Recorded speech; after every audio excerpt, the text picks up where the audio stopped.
But first, here's my take. Over the course of this campaign, I've heard from many people who've cheered my opposition to Donald Trump. But there are others who have objected, arguing that I was being biased, that Hillary Clinton had many flaws as well. So let me try to explain one last time why Donald Trump is worth special attention. I'm not a highly partisan person. I have views that are left of center, but others that are conservative. I came to this country when Ronald Reagan was president, and I admired him.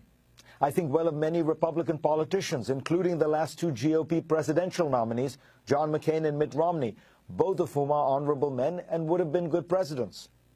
Donald Trump is different, not just because he is obnoxious, tacky, and vulgar, or that his business dealings show him to be a scam artist. He is different because of what he believes. The simplest way to understand Trump's core beliefs is to look at his words and actions, not just today, but well before. You see, politicians pander to voters, and Trump's views on, say, Social Security and Medicare, which he promises not to touch, or taxes, which he promises to cut, seem pretty insincere. They're reflections of what he thinks his supporters want to hear. But he does have deeper beliefs, values, and instincts. The first one that stands out is race. Donald Trump has consistently expressed himself in word and deed in ways that can only be described as racist. In his earliest years as a developer, he was sued by the Justice Department for allegedly denying housing to qualified black people. In the case of the Central Park Five, Trump jumped into the public arena, taking out full-page ads assailing the accused black teenagers and demanding the return of the death penalty. Most strikingly, he refused to back down when DNA evidence had clearly exonerated the five men, and New York City was forced to pay $41 million in damages for wrongfully imprisoning them for up to 13 years. Trump seems to believe deeply in ethnic stereotypes. He boasts of his own bloodline and compares it to breeding racehorses. In a 1991 book, one of his associates described him as horrified to see African Americans in his accounting department at two of his hotels, saying, quote, "Black guys counting my money? I hate it. The only kinds of people I want counting my money are short guys that wear yarmulkes every day." Trump acknowledged the veracity of these comments in a later Playboy interview before walking it back years later in a 1999 NBC interview, calling it all nonsense. Trump has also always been a protectionist. In the 1980s, he was sure that the Japanese were about to take over the world, and the only solution was tariffs and trade wars.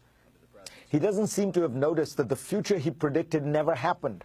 Undeterred, he has now focused his wrath on China, just as that economy has begun to slow down, and on Mexico, a country so small that its effect on the U.S. economy is minimal.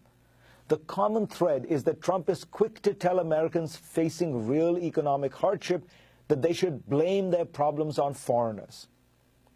If there is one view that Trump has expressed consistently, openly, and with relish, it is that women exist fundamentally as objects for men's pleasure. He has said and done dozens of things over 30 years that confirm this demeaning view of women. In interviews with Howard Stern, during his ownership of the Miss Universe pageant, when describing working women, and when debating female candidates like Carly Fiorina and Hillary Clinton. Women, he once said to New York Magazine, "You have to treat them like shit." Finally, Donald Trump has expressed impatience and contempt for many of the foundations of liberal democracy. He has repeatedly promised to change laws to make it easier to punish journalists who offend him. He has threatened people who contributed to his Republican primary opponents, implying that he would have the government look into their business affairs. He has proposed a number of policies that are illiberal, unconstitutional, or even war crimes, such as banning all Muslims from entering America, waterboarding suspected terrorists, and killing their families. He has compared his ideas to the internment of Japanese Americans during World War II, implying that he approved of that measure. And he has threatened to jail his opponent if elected. It's just awfully good that someone with the temperament of Donald Trump is not in charge of the law in our country. Because you'd be in jail. These then are the core views of Donald Trump, expressed over decades and confirmed by many of his actions: racism, sexism, protectionism, xenophobia, and authoritarianism. His views on taxes and regulations are irrelevant. Your view of Hillary Clinton is irrelevant. Donald Trump is not a normal candidate. He is a cancer on American democracy.